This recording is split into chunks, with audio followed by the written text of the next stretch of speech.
All right, so if you missed class today, here's what we did. You'll remember that in yesterday's English class, we talked about the difference between shallow reading and deep reading, reading for understanding and comprehension. So today we're going to talk about one of the strategies we use to read more deeply and to understand our reading more deeply.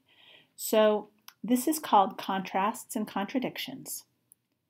When you're reading and a character says or does something that's opposite or contradicts what he or she has been saying or doing all along, you should stop and ask yourself, why is the character doing that? The answers could help you make a prediction or make an inference about the plot and conflict. Now, you're going to use contrasts and contradictions in everything you read. This is one of the signposts that is found in just about everything you're going to read. So it's really helpful to understand the characters that you're reading about and understand their relationships with one another. So what we did is we read the story Thank You, Ma'am by Langston Hughes.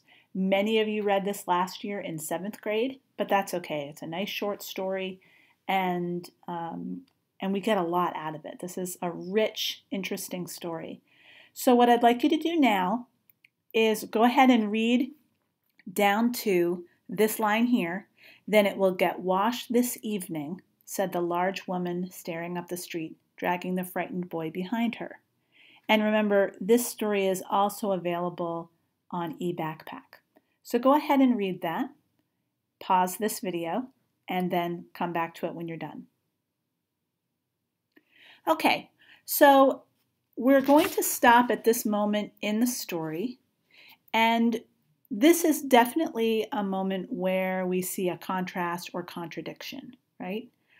I'm surprised that the woman does what she does. I know that if someone tried to steal something from me and I caught him, I would not take him home and wash his face, right? That is a strange reaction to the situation. So I need to stop and ask myself, why is the character doing that? Why is that her reaction to this situation?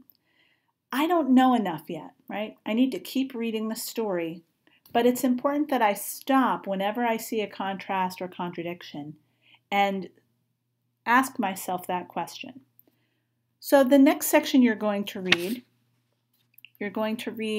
up until the point where she says, then Roger, go to that sink and wash your face, said the woman, whereupon she turned him loose at last. Roger looked at the door, looked at the woman, looked at the door, and went to the sink. So go ahead and read that next section. And you will need it on eBackpack for this because the screenshot isn't going to be big enough. So go ahead and do that now. Okay, so we again are going to stop because in the first section, the woman did something that contradicted sort of what you would normally expect. And here, the other character, Roger, is doing something that contradicts what you would expect him to do. So most students, when we had class today, said, if I had been Roger, I would have run away. And we see a really sharp contrast here between what you would have done and what Roger did.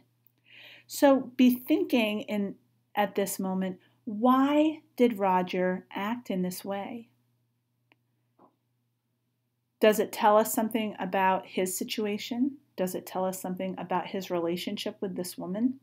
Does it tell us about his home life? These are questions that we were able to discuss in class today. And for your benefit, this is something that you should just think about on your own, and feel free to talk with me when we come back to class. All right, now I'd like you to read the last section of the story, the very last until the ending. And I want you to read right up until thank you before she shut the door and he never saw her again. And when you finish reading that, come back and we'll talk again.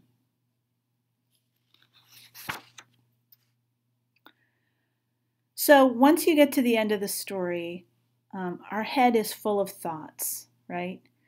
We see a lot of contrasts and contradictions in this story. Um, a lot of moments that maybe are even a little confusing because of what they say. So we will be coming back to this story again and again because it's a great example for contrasts and contradictions. But remember too that all of this thinking that we're doing is helping us get ready for our own work in our own books, right? When I see a character acting in a way that I wouldn't expect, then I want to stop right there and ask myself one question, which is, why would the character act this way? Or why is the character doing that? And when I can answer the question, then I'm learning more about the story and more about the character. As you're doing reading in your own books, be sure to use this strategy. And as you're reading for your homework each night, remembering that 30 minutes every day of reading, jot down your thoughts when you come to these contrasts and contradictions, and be sure to share them with me when we have our reading conferences. All right, that's it for now. Thanks.